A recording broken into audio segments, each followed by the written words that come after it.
She mistook a billionaire CEO for the paramedic. But that mistake changed everything. Hello everyone. Before we begin today's story, I have a small favor to ask. Please hit subscribe and turn on the notification bell so you never miss our channel's new videos. It is quick, free, and the best way to support us in bringing you more dramatic stories. Your support means the world to us. Where are you watching from? Drop your city or country in the comments below. Thank you very much. Now, let us return to our main character. The wail of sirens cut through the night like a warning. Red and blue lights flashed across the wet asphalt of Interstate 47.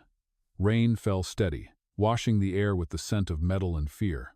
Mira Thompson pressed her palms against a man's chest, counting each compression out loud. 1, 2, 3, breathe. Her voice trembled but did not stop. She had been a nurse for 4 years, but scenes like this still carved into her bones. The crowd around her was frozen, soaked, silent. When she shouted for gauze, a tall man in a dark coat appeared beside her, kneeling in the mud without hesitation. His hair was slick with rain, his shirt clinging to his chest. "Here," he said simply, handing her his scarf to use as a bandage. His hands moved with precision, not panic. For a moment, Mira thought she recognized the calm rhythm of a professional. "You are with the paramedics?" she asked, her breath short. He gave a half smile, shaking his head once before answering. "Something like that." They worked together in perfect sync. The man lifted the victim's shoulders while Mira checked for a pulse, her voice guiding him through each step.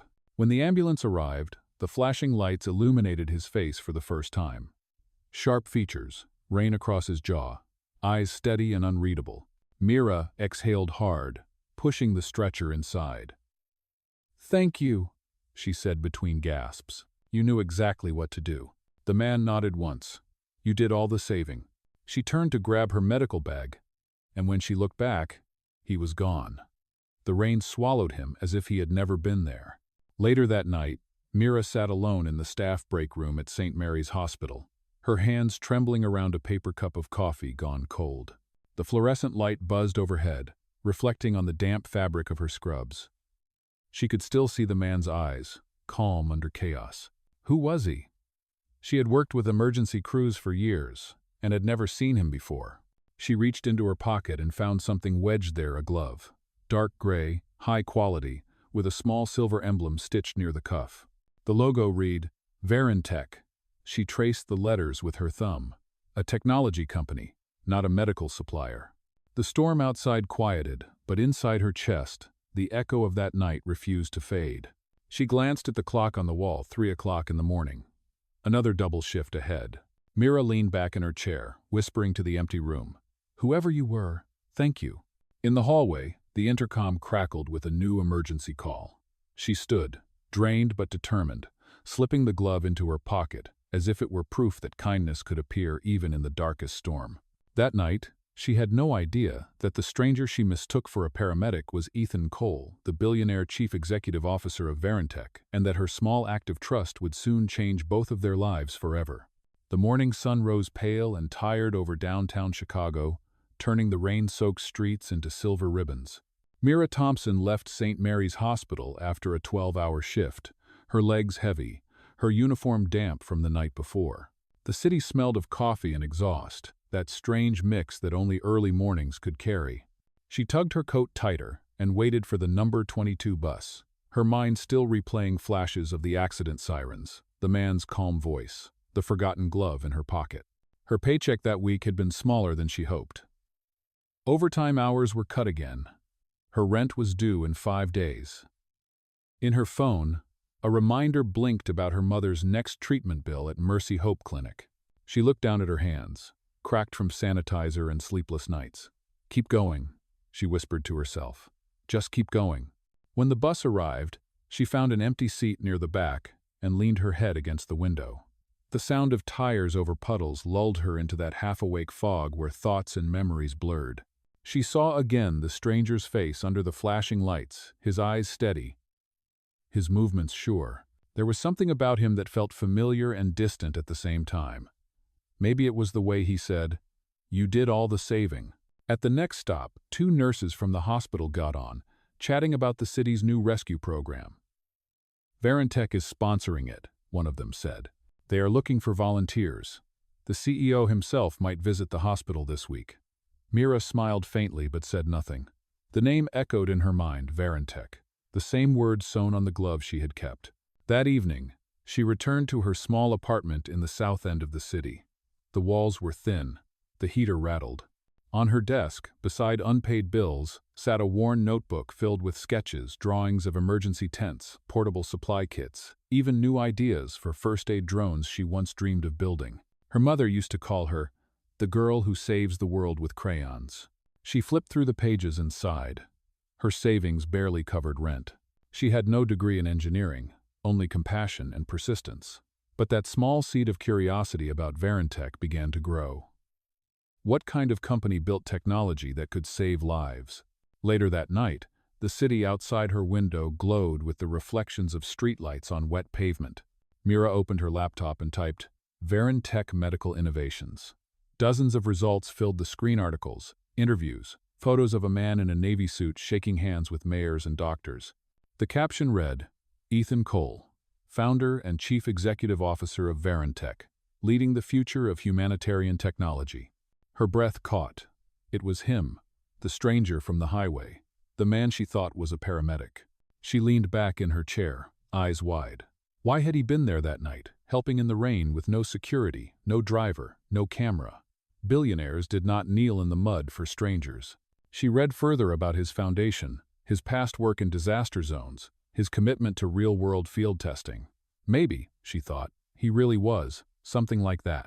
The next morning at St. Mary's, a bulletin appeared on the staff board.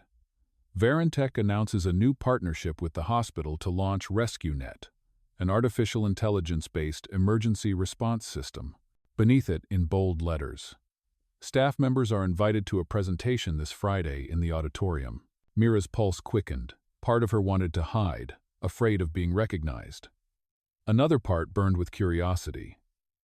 She reached into her pocket and brushed her fingers against the glove she still carried.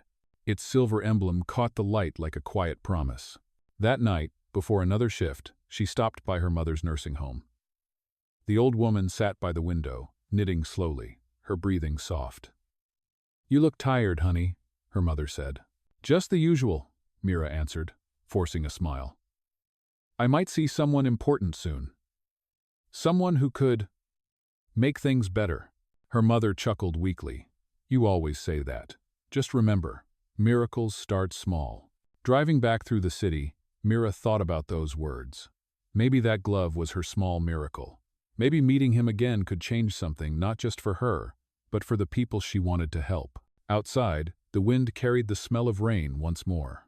And far above the skyline, in an office tower marked with the glowing logo of Reunited, Ethan Cole stood by the window, looking out at the same city.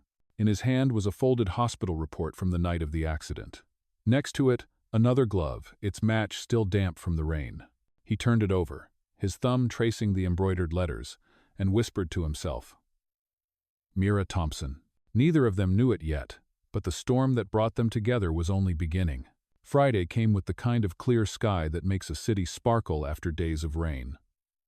Inside St. Mary's Hospital, the air buzzed with quiet excitement. Posters about the RescueNet program lined the hallway, all carrying the same image: Ethan Cole, founder and chief executive officer of Reunited. Mira Thompson adjusted her badge nervously as she entered the auditorium. Rows of nurses, doctors, and administrators filled the seats. She sat near the back, hoping to stay invisible. When the lights dimmed, a short promotional video played on the screen: footage of drones, digital monitors, and field medics using smart devices to save lives. Then the camera cut to Ethan standing in front of a burning vehicle, rain falling behind him. Technology cannot replace compassion, his recorded voice said, but it can amplify it. Mira's fingers tightened around the glove in her pocket. Moments later, he appeared in person. The audience applauded as Ethan stepped to the podium, wearing a gray suit that caught the light in muted silver tones. His voice was steady, practiced, but his eyes carried something restless beneath the calm. Every year, he began, we lose time that could have saved lives. RescueNet is about giving that time back to you, the people on the ground. He spoke about sensors, algorithms, funding, but his gaze wandered across the room until it found her. Mira froze. His expression changed a flicker of recognition, quickly hidden behind professionalism. After the presentation, hospital staff crowded around him for photos and questions. Mira slipped quietly out of her seat, heading toward the exit. She was halfway down the hallway when a voice called behind her. "Miss Thompson." She turned. Ethan stood there, holding his phone and the familiar gray glove in his hand. "You dropped this," he said, though they both knew it was not true. Her throat went dry. "You kept it." "I do not usually keep things that are not mine," he replied softly. "But that night, you saved someone's life. I wanted to find you." Mira searched his face, uncertain. "You were not a paramedic." "No," he admitted. "I was just passing by. I saw the crash and stopped. Old habits die hard, I guess." "Old habits?" "I used to study medicine before Reunited. Before my father's heart attack changed everything." His eyes darkened for a moment, a storm of memory crossing his face. Mira did not know what to say. Part of her wanted to thank him, another part wanted to run. The distance between their worlds felt too wide, hers built on long shifts and overdue bills, his on headlines and boardrooms. "Why did you not tell me who you were?" she asked. "Because for once," he said, "I wanted to be just a man helping someone, not a name people whisper around." A pause hung between them, fragile as glass. "I am organizing a field test for Reunited next week," he continued. "We need people who understand real emergencies, not just computer screens. You have that instinct, Mira. Would you consider joining us?" She blinked. "You mean me? I am just a contract nurse." "Exactly," he said. "Someone who knows what it feels like to fight for a patient, not a paycheck." The words sank deep. Mira hesitated, torn between pride and fear. She had always dreamed of making a real difference, but part of her wondered if this was another test she could not afford to fail. "I will think about it," she said finally. He smiled, not pushing further. "That is all I ask." Later that night, Mira stood on the hospital roof during her break. The city stretched below rows of amber streetlights and the hum of distant traffic. She pulled the glove from her pocket and looked at it again. Her initials, MT, were faintly written on the inside tag, a detail he must have noticed. "Maybe this is the start of something," she whispered. Behind her, an announcement echoed from the hospital speakers, calling her back to duty. She folded the glove carefully, placing it near her heart before heading down the stairwell. Across town, in his glass-walled office, Ethan reviewed a list of candidates for the Reunited pilot team. When he reached the bottom, his pen hesitated over one name, Mira Thompson. He circled it once, then again, slower this time, as if making a promise to himself. Outside his window, the city glowed against the night sky. He did not yet know why the memory of her voice at the crash scene would not leave him, or why her courage had shaken something buried deep within. But he knew one thing, for certain fate had not finished with them yet. The week that followed moved like a dream Mira Thompson was afraid to wake from. Every morning at St. Mary's Hospital began the same, with the smell of disinfectant and coffee that had been reheated too many times. Yet something inside her had shifted. On Tuesday afternoon, an email arrived from the Reunited Foundation confirming her selection for the Reunited pilot program. The message was formal but kind, signed personally by Ethan Cole. It included the date and time for orientation, and a short note at the end that read, "Thank you for believing in what we are building." Mira reread the line several times before closing her laptop, her pulse quickening. She was not just watching the world change from the sidelines anymore. She was part of it. Friday came faster than she expected. The Reunited campus stood on the northern edge of the city, a stretch of glass and steel reflecting the clouds above. When she stepped out of the cab, she felt suddenly small, like a nurse from another world who had accidentally walked into the future. The security guard at the entrance smiled and scanned her badge. "Welcome to Reunited, Miss Thompson." Inside, the lobby gleamed with soft light and clean lines. A display on the wall projected real-time rescue data from across the country. Mira joined a group of 12 participants, doctors, EMTs, and rescue coordinators. Everyone looked confident, experienced, important. She adjusted her blazer nervously, wishing she had worn something less plain. Then Ethan entered the room. Conversation stopped as he walked to the front. his presence calm yet commanding. "Good morning, everyone," he began. "Today we start something that could save thousands of lives. RescueNet will not work because of technology alone, it will work because of people like you." His eyes swept the room and paused briefly on Mira. The moment was small, but it felt like a current passing through her. After the briefing, teams were assigned to stations for simulations. Mira's group worked in a mock emergency bay, filled with sensors and voice-activated monitors. She was the only nurse among doctors, but when a system alarm blared, she moved first, steady hands, clear voice, natural authority. The trainers watched closely. By the end of the session, Ethan approached her table. "You handled that flawlessly," he said. "I just did what I always do," she replied, cheeks warming. "Exactly," he said with a faint smile. "Instinct, not ego. That is what saves people." They walked together through the hallway afterward, past screens showing maps of real disaster zones. "How long have you been at St. Mary's?" he asked. "Almost 5 years," she said. "It feels like forever, and yesterday at the same time. You ever think about doing more?" She laughed softly. "All the time. But dreaming does not pay rent." His expression softened. "Maybe not, but sometimes it opens doors." When they reached the main lobby, a sudden tremor of rain began outside, tapping gently against the windows. Ethan stopped near the exit, turning toward her. "There is a small team dinner tonight for the pilot group. Nothing fancy, just a chance to talk off the clock. I hope you can come." Mira hesitated. "I will try. I have a late shift." "Try hard," he said, a hint of warmth in his tone before he walked away. That evening, she almost talked herself out of going. Her hair was still damp from the rain, and her only decent dress was 2 years old, the hem slightly frayed. But something about his voice lingered in her mind. She took a deep breath, put on the dress, and caught the last train downtown. The restaurant was quiet and elegant, filled with low light and the smell of cedar and lemon. When she arrived, most of the guests were already seated. Ethan looked up, surprise flickering into a smile. "You made it." "Barely," she said, finding a seat near him. Through the evening, conversation flowed easily. They talked about their families, their work, their first mistakes. At one point, Ethan mentioned how his mother had been a nurse before she passed away. "She taught me that compassion is a kind of intelligence," he said. "It is what makes the science worth doing." Mira listened, feeling something settle inside her respect, maybe, or recognition. Outside, thunder rolled softly over the skyline, and for a brief moment, lightning flashed across the glass, catching in his eyes. As dinner ended, Ethan helped her with her coat.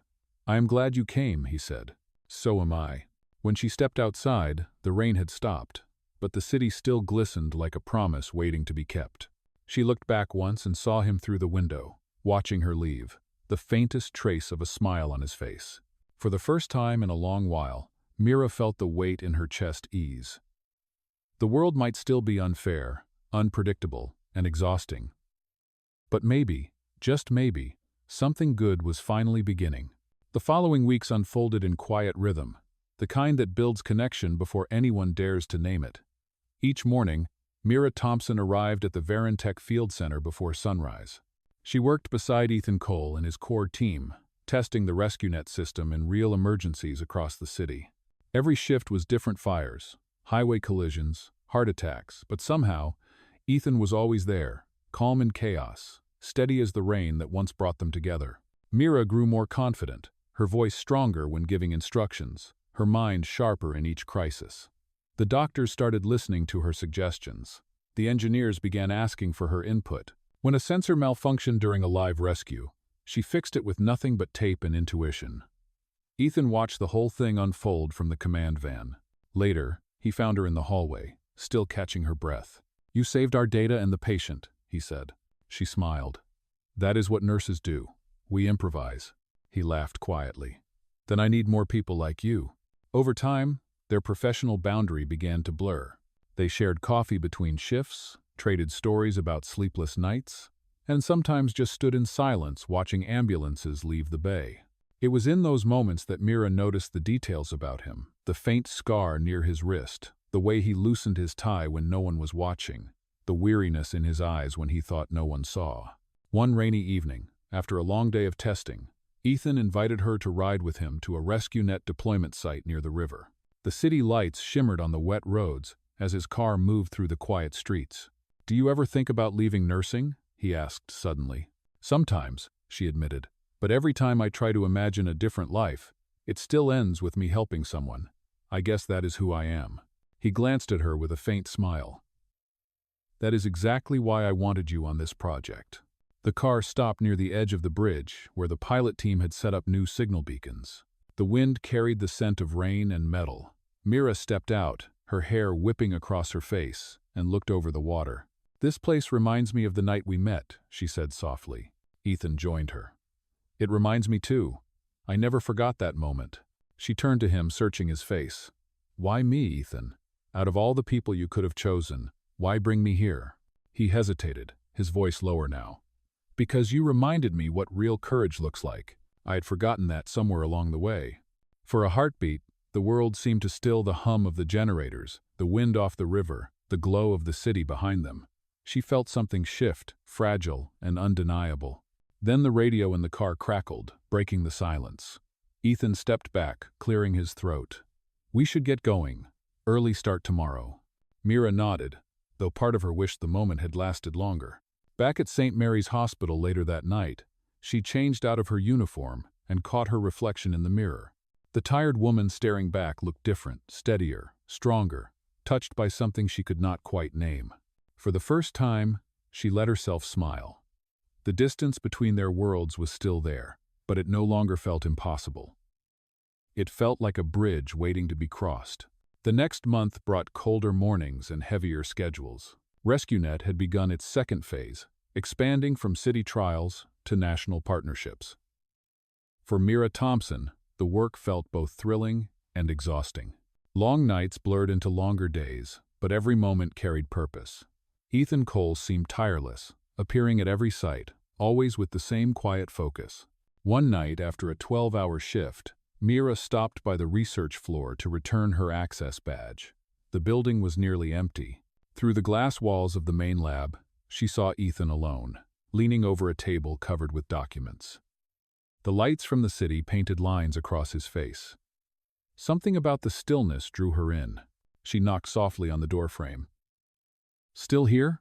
He looked up, a hint of surprise, followed by a tired smile. "I could ask you the same." Mira stepped inside. "I came to drop off my badge. Did the press meeting go well?" He hesitated. "It went fine. Investors want more data before we expand. They think saving lives is too expensive." She frowned. "Too expensive? You cannot put a price on time." He smiled faintly. "That is exactly what my mother used to say." There was silence for a moment, heavy and human. Then he reached for a small framed photograph on his desk, an older woman in nurse's scrubs, smiling beside a young Ethan. "She worked at St. Mary's before I was born. I guess that is why I stopped when I saw you that night. You reminded me of her." Mira felt her throat tighten. "She would be proud of you." "Maybe," he said, setting the picture down. "But she would also tell me to stop hiding behind technology." She tilted her head. "What do you mean?" Ethan sighed, rubbing the back of his neck. "I used to be in medical school, second year. I dropped out after she died. I thought if I could build better machines, I would not have to face what I lost." Mira stepped closer, her voice gentle. "You did not fail her. You built something that helps people. That matters." He looked up, his eyes searching hers. "It matters because you made it real. You turned numbers on a screen into lives saved." For a moment, the air between them shifted. Neither spoke. The hum of the monitors filled the space where words could not. Then Ethan said quietly, "You should get some rest, Mira. We have another field test at dawn." She nodded and turned toward the door, but before leaving, she paused. "You know," she said softly, "you do not always have to be the one saving everyone else. Sometimes it is okay to let someone save you." When she walked away, Ethan stood motionless, the sound of her footsteps fading down the hall. He stared at the glove on his desk, the one she had lost that first night, then closed his eyes. Outside, snow had begun to fall, covering the city in pale silence. In her apartment across town, Mira watched the same snow through her window. For the first time, she understood the weight behind his eyes, the grief that shaped his kindness. She whispered into the quiet room. "You are not alone anymore, Ethan." Neither of them knew it, but this fragile understanding would be the calm before the storm, the moment of peace, before everything they built was tested. The peace did not last long. Within a few weeks, whispers began to circulate through St. Mary's Hospital in the city's media. A photograph appeared online showing Mira Thompson and Ethan Cole standing close together outside the Reunited command van. The headline read, "Billionaire CEO and nurse, scandal behind Verintech's charity program?" By morning, the story had spread everywhere.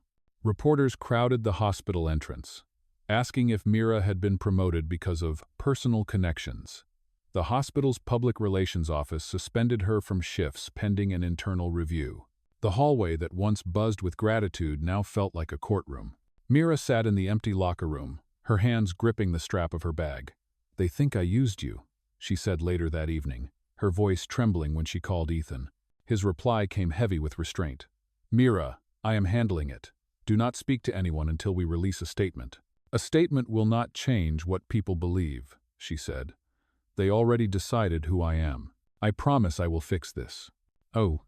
But his silence over the next few days only made things worse. News channels dissected every rumor, painting her as the ambitious nurse who had captured the sympathy of a tech mogul. The comments online were cruel, each word cutting deeper than the last. When Mira went to return her Verintech badge, the security guard could not meet her eyes. She left the building without looking back. Outside, the wind carried the smell of snow and car exhaust. She pulled her coat tighter, fighting the sting in her eyes. That night, she stopped by her mother's nursing home again. Her mother's voice was faint but steady. "Honey, when people do not know your truth, let your actions speak louder." "I am tired of fighting," Mira whispered. "I thought I finally found a place where I belonged." "Then do not let them take that from you," her mother said. "If it was real, it will survive." Oh. The next morning, television screens in coffee shops and waiting rooms played footage of Ethan leaving a press conference. He gave no comment, no denial, just a polite wave before entering his car. Mira watched in disbelief. Why will he not say anything? She felt betrayed and foolish, like she had been a temporary distraction in his carefully crafted image. The same glove she once kept as a token of hope now sat folded in her drawer, a reminder of how easily trust could turn into pain. By the end of the week, the RescueNet project was temporarily paused. Ethan had gone silent, and Mira's name was removed from the pilot program's roster. Alone in her apartment, she scrolled through the articles until the words blurred together. Her phone buzzed with a new message, unknown number, no name attached. It read only 5 words. "Please meet me tomorrow, Roof." She stared at the screen for a long moment, torn between anger and longing. Finally, she whispered to herself, "One last time." The next day, just before sunset, Mira climbed the narrow stairs to the roof of St. Mary's Hospital. The cold wind bit through her coat. Across the city, the skyline burned gold under the dying light. Ethan was already there, standing near the railing. When he turned to face her, his expression carried exhaustion and regret. "Mira, I never meant for any of this to happen." "Then why did you let it?" she asked, her voice raw. His answer came quiet but certain. "Because telling the truth too early would have put you in more danger than the lie ever could." For a moment, she searched his eyes, unsure if she believed him. The space between them was filled with everything unsaid: hurt, trust, and something that refused to die. But she turned away first, whispering, "Maybe kindness was never meant to survive in your world." And with that, she left him standing in the wind, alone against the setting Sunday. 3 days passed before anyone saw Ethan Cole again. The media storm kept raging, but then, without warning, Verintech announced an emergency press conference at the downtown convention hall. The headline on every screen read, "Verintech CEO to address investigation and RescueNet controversy." Mira Thompson watched from the edge of the crowd outside the building. She wore a plain coat, her hair tied back, her heart pounding. She did not plan to come, but something inside her needed to hear the truth with her own ears. When Ethan walked onto the stage, the room went silent. He looked pale, almost sleepless, but his voice carried calm authority.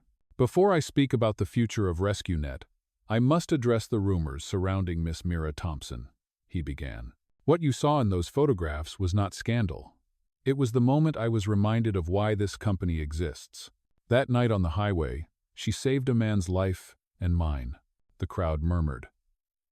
Flashbulbs burst like lightning. Ethan continued, "She is not a social climber or a pawn. She is the reason RescueNet worked. Every data set we have, every life saved, traces back to her ideas, her courage, and her integrity. If the public needs a name to blame, blame me. I stayed silent to protect her from what power does to truth." He turned to the projector screen behind him. "Play the footage." The lights dimmed, and a video began grainy highway footage from the night of the storm. It showed Mira kneeling in the rain, performing chest compressions while a man in a dark coat handed her his scarf.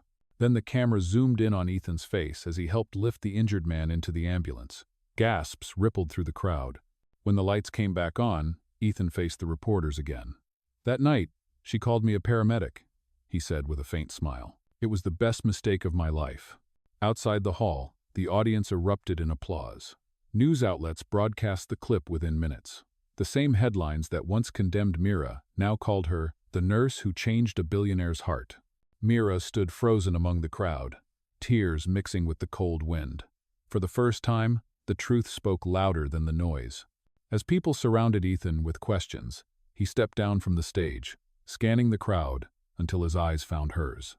He did not say a word, but his gaze carried a promise, one of apology, respect, and something deeper that words could not hold. In that instant, Mira knew the storm had broken. What remained was not scandal or shame, but the quiet, undeniable beginning of redemption. 6 months later, the city was alive again with spring. The skyline glimmered in soft gold as new blossoms lined the sidewalks outside St. Mary's Hospital. RescueNet had returned, stronger than before, now partnered with hospitals across the country. And at the heart of it stood a new initiative, the Be Kind Foundation, founded by Ethan Cole and directed by Mira Thompson. That morning, a ceremony was held on the hospital rooftop, the same place where everything had nearly fallen apart. Reporters gathered, nurses stood shoulder to shoulder, and a simple white banner fluttered in the wind. Mira stepped forward to the microphone, her voice steady but warm. "Kindness should never be mistaken for weakness," she said.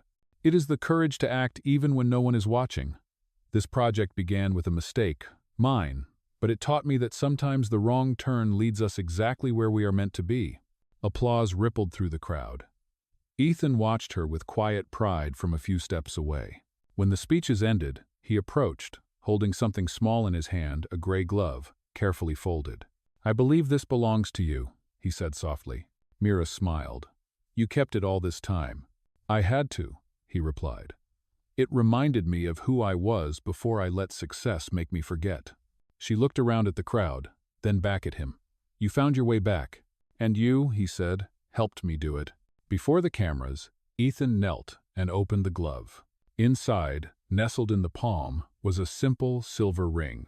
"Mira Thompson," he said, his voice steady, "you once mistook me for a paramedic, but the truth is, you were the one who saved me. Not from an accident, but from myself. Will you marry me?" For a moment the world went still. The nurses gasped. Someone whispered a prayer. Mira's eyes filled with tears, but her smile was radiant. "Yes," she said. The crowd erupted in applause as Ethan slipped the ring onto her finger. He stood, and together they turned toward the horizon. Below them, an ambulance pulled away, its siren fading into the distance, a sound not of fear anymore, but of hope. As the sun dipped low, Mira rested her head on his shoulder and whispered, "The best mistake I ever made." Ethan laughed quietly. "Then let us keep making beautiful mistakes together." Oh, and with that, under the wide spring sky, the story that began with a storm ended with peace, proof that even from misunderstanding, true love and justice can rise.